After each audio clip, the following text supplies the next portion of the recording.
أشهد أن لا إله إلا الله وحده لا شريك له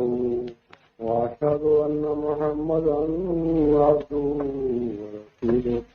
أما بعد فأعوذ بالله من الشيطان الرجيم بسم الله الرحمن الرحيم۔ سورت فاتحہ کی آیات میں پرلطف ترتیب۔ اس صورت پر نظر غائر ڈالنے سے ایک اور لطیف خوبی کا پتہ چلتا ہے جو خدا تعالیٰ نے اس صورت کی آیات میں رکھی ہے، اور وہ یہ ہے کہ صفات الہیہ اور دعاؤں کا بیان بالکل ایک دوسرے کے مقابل میں ہوا۔ چنانچہ الحمدللہ یعنی سب تعریفیں اللہ کے لیے ہیں کہ مقابلے میں ایاک نعبد یعنی ہم تیری ہی عبادت کرتے ہیں ہے، جس سے بتایا ہے کہ جو ہی انسان معلوم کرتا ہے کہ اللہ تعالیٰ سب خوبیوں کا جامع ہے تو وہ بے اختیار کہہ اٹھتا ہے کہ ہم صرف تیری ہی عبادت کرتے ہیں۔ پھر رب العالمین کے مقابلے میں ایاک نستعین کو رکھا ہے، کیونکہ جب انسان کو یقین ہو جائے کہ ہمارا خدا ہر ایک ذرے ذرے کا خالق اور محسن ہے تو وہ کہہ اٹھتا ہے کہ ہم تجھ ہی سے مدد چاہتے ہیں۔ اسی طرح رحمان کے مقابلے میں جس کے معنی بغیر محنت اور مبادلہ کے دینے والا اہدنا الصراط المستقیم کو رکھا ہے، کیونکہ جب انسان دیکھتا ہے کہ خدائے تعالیٰ نے انسان کے کسی عمل کے بغیر اس کی تمام ضروریات کو پورا کیا ہے تو وہ بے اختیار کہہ اٹھتا ہے کہ میری سب سے بڑی ضرورت تو حضور تک پہنچنا ہے، اس کے پورا کرنے کے سامان بھی پیدا کیجئے۔ پھر الرحیم یعنی محنت کا عمدہ بدلہ دینے والا کے مقابلے میں صراط الذین انعمت علیہم رکھا، یعنی ایسے لوگوں کا رستہ دکھائے جن پر آپ نے انعام کیے ہیں، سیدھے راستے پر چلاتے چلاتے مجھے ان انعامات کا وارث کر دیجئے جو پہلے لوگوں کو ملے ہیں، کیونکہ رحیمیت چاہتی ہے کہ کسی کام کو ضائع نہ ہونے دیا جائے۔ پھر مالک یوم الدین کے مقابلے میں غیر المغضوب علیہم ولا الضالین کو رکھا، کیونکہ جب انسان کو یقین ہو کہ میرے اعمال کا حساب لیا جائے گا تو فوراً اس کے دل میں ناکامی کا خوف بھی پیدا ہو جاتا ہے۔ پس بندہ مالک یوم الدین پر غور کر کے اللہ تعالیٰ کی ناراضگی سے بچنے کی دعا کرتا ہے۔ فطرت انسانی کے بموجب انسانی رہنمائی۔ اس سورہ شریفہ کی آیات پر اگر نظر غور ڈالی جائے اور ان کی ترتیب کو چشم تعمق سے ملاحظہ کیا جائے تو صاف عیاں ہو جاتا ہے کہ اس میں انسان کے لیے بتدریج روحانی منازل طے کرنے اور منزل با منزل چل کر آخر قرب الہی کا شرف حاصل کرنے کی ہدایت مندرج ہے۔ کسی ذات کی فرما برداری یا عبادت دو ہی وجہ سے ہوتی ہے، یا محبت سے یا خوف سے۔ سو اللہ تعالیٰ نے اس صورت میں اپنی دونوں قسم کی صفات کی طرف متوجہ کیا ہے۔ بعض لوگ جن کی طبیعت میں احسان کی قدر کا مادہ زیادہ ہوتا ہے احسان کو دیکھ کر فرما برداری کرتے ہیں، اور بعض لوگ احسانوں کی پرواہ بھی نہیں کرتے مگر خوف ان کو فرما برداری پر مجبور کر دیتا ہے۔ لیکن دانا انسان کا یہ کام ہے کہ پہلے محبت سے کام لے اور اگر اس سے کام نہ چلے تو پھر خوف دلائے۔ چنانچہ اللہ تعالیٰ نے بھی اس صورت میں پہلے اپنی ان صفات کا بیان کیا ہے جن پر غور کرنے سے انسان کا دل محبت الہی سے پر ہو جاتا ہے۔ اس کا نام اللہ ہے، یعنی سب خوبیوں کا جامع اور سب نقائص سے منزہ ہے، سب اشیاء کا خالق اور ان کا رازق ہے، مومن و کافر سب کی ربوبیت کرتا ہے۔ اس نے ہمارے زیست کے وہ سامان جن سے ہم واقف بھی نہیں ہمارے لیے پیدا کیے ہیں، اور ہم جو نیک عمل کریں ان کا بہتر سے بہتر انعام دیتا ہے۔ جو لوگ کسی چیز کی خوبصورتی یا اس کے احسان کو دیکھ کر فرما برداری کرنے کے عادی ہیں، وہ ان صفات کو دیکھ کر بے اختیار ایاک نعبد کہہ کر اس کے آگے جھک جاتے ہیں۔ لیکن جو لوگ محبت کے اثرات سے نا واقف ہوتے ہیں اور سخت سلوک کے عادی ہوتے ہیں، وہ مالک یوم الدین کی صفت پر غور کرتے ہیں اور دیکھتے ہیں کہ اللہ تعالیٰ جزا سزا کے دن کا مالک ہے اور ایک دن اس کے سامنے حاضر ہو کر اس کے سب انعامات کا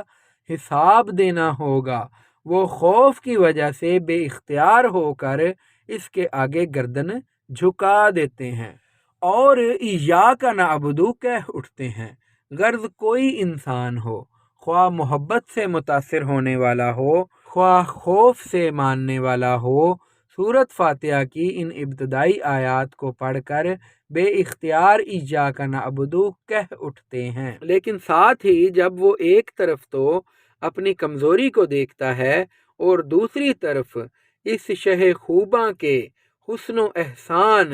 یا اس کی عظمت و جبروت کا مطالعہ کرتا ہے، تو بے اختیار ہو کر ایاک نعبد کے ساتھ ایاک نستعین بھی کہہ اٹھتا ہے، یعنی میں تو حضور کا فرما بردار ہوں اور آپ ہی کی عبادت کرتا ہوں، لیکن جو حق عبادت ہے وہ مجھ سے ادا نہیں ہو سکتا، اس لیے میں آپ ہی سے مدد چاہتا ہوں کہ آپ اس کام میں میری مدد فرمائیں اور حق عبادت ادا کرنے کی توفیق عطا فرمائیں۔ جب محبت اس حد تک پہنچ جاتی ہے اور عظمت الہی اس حد تک بندے کو متاثر کر دیتی ہے، تو پھر جیسا کہ فطرت انسانی کا تقاضا ہے، وہ بے اختیار اہدنا الصراط المستقیم کہہ اٹھتا ہے، یعنی مجھے سیدھا راستہ دکھائیے، اور سیدھا راستہ ہمیشہ باقی راستوں سے اقرب ہی ہوتا ہے۔ پس یہ کلام محبت کے کمال کو ظاہر کرتا ہے کہ اے اللہ، اب میں آپ سے دور نہیں رہ سکتا، آپ مجھے وہ سب سے نزدیک افراط و تفریط سے پاک راستہ دکھائیں جس پر چل کر میں جلد سے جلد آپ تک پہنچ جاؤں۔ لیکن چونکہ دربار شاہی میں باریاب ہونے والے لوگ مختلف مدارج کے ہوتے ہیں، بعض عام درباری اور بعض خاص الخاص لوگ، اس لیے عین فطرت کے تقاضے کو پورا کرتے ہوئے صراط الذین انعمت علیہم کی دعا سکھلائی، یعنی اے مولا، آپ مجھے سیدھا راستہ بھی دکھائیں اور مجھ پر یہ فضل بھی کریں کہ منعم علیہ لوگوں کا راستہ دکھائیں، یعنی حضور کے دربار میں میرا داخلہ عام لوگوں میں ہو کر نہ ہو، بلکہ آپ کے خاص پیاروں میں شامل ہو جاؤں اور عاشق ہوتے ہوئے معشوق بھی بن جاؤں، اور جس طرح میں آپ سے محبت کرتا ہوں جناب بھی مجھ سے محبت کرنے لگ جائیں، کیونکہ منعم علیہ گروہ وہ ہی ہے جو خدا تعالیٰ کا محبوب گروہ ہے، اور جو جماعت انعام ہی انعام کی مستحق ہوتی ہے وہی پیاری جماعت ہوتی ہے۔ اس طرح بندہ اس مقام محبت کو چاہتا ہے جس میں کوئی پردہ مغایرت نہ رہے۔ اب گویا انسان کمال کو پہنچ جاتا ہے اور عاشق و معشوق ایک ہو جاتے ہیں، لیکن چونکہ ایمان بین الخوف والرجائی ہے، اس لیے جب انسان اس روحانی لذت کو حاصل کر لیتا ہے تو اس کی تمنا ہوتی ہے کہ یہ مقام اس کو ہمیشہ حاصل رہے اور اس پر اس کو ثبات نصیب ہو۔ اس لیے مولا کریم نے انسان کو اپنے حضور یہ عرض کرنا سکھلایا کہ آپ یہ فضل بھی کریں کہ اس ملاقات کے بعد میں آپ سے کسی طرح بھی جدا نہ ہوں، اور چونکہ جدائی کے دو طریق ہوتے ہیں، یا تو یہ کہ معشوق ناراض ہو کر نکال دے، اور یا یہ کہ عاشق ہی عشق ترک کر کے علیحدہ ہو جائے۔ اس لیے دونوں صورتوں کو بیان کرنے کے لیے فرمایا کہ غیر المغضوب علیہم، یعنی نہ تو ایسا ہو کہ آپ میری کسی غلطی کی وجہ سے مجھ پر ناراض ہو جائیں، ولضالین، اور نہ ایسا ہو کہ منزل مقصود کو پہنچ کر میرے ہی دل میں آپ کے سوا کسی اور شے کا عشق پیدا ہو جائے اور میں آپ کو چھوڑ کر کسی اور طرف چلا جاؤں۔ یہ ایک ایسی کامل اور جامع دعا ہے جو خدا تعالیٰ نے محض اپنے رحم سے انسان کو اپنے حضور عرض کرنے کے لیے تعلیم کی ہے کہ جس کے مقابلے میں کوئی اور مذہب اپنے آپ کو پیش نہیں کر سکتا۔ غور کرو کس طرح انسانی فطرت کا اول سے آخر تک نقشہ کھینچ دیا ہے اور کس طرح تمام قسم کے متفرق خیالات کے لوگوں کا علاج اس چھوٹی سی صورت میں بتا دیا ہے۔ پس جو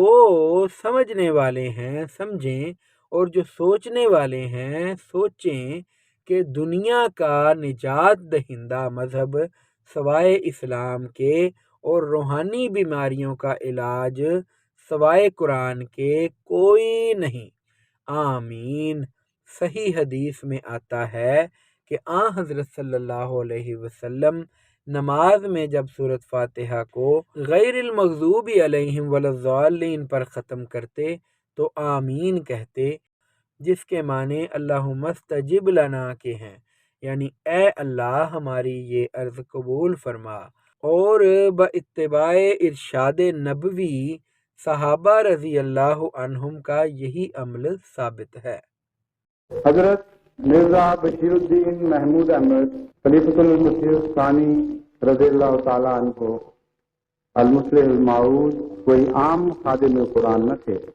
آپ کی پیدائش سے بھی پہلے ملأ اعلیٰ میں خدمت قرآن کے چرچے شروع ہو چکے تھے جو آپ کے مقدر میں لکھی گئی تھی۔ اس کی بازگشت الہام کی صورت میں حضرت مسیح موعود علیہ السلام پر نازل ہوئی اور آپ نے علی الاعلان دنیا کو بتایا کہ دیکھو خدا اپنی قدرتوں کا ایک نشان دکھانے والا ہے، مجھے وہ ایک ایسا بیٹا عطا کرے گا جو خدمت قرآن میں دنیا میں نام پیدا کرے گا اور ایسی بے نظیر خدمت کرے گا کہ دنیا گواہی دے گی کہ ہاں مسیح موعود کے فرزند کو ایک عظیم شان خدمت کی توفیق ملی ہے۔ پہ رحمت خدا کرے۔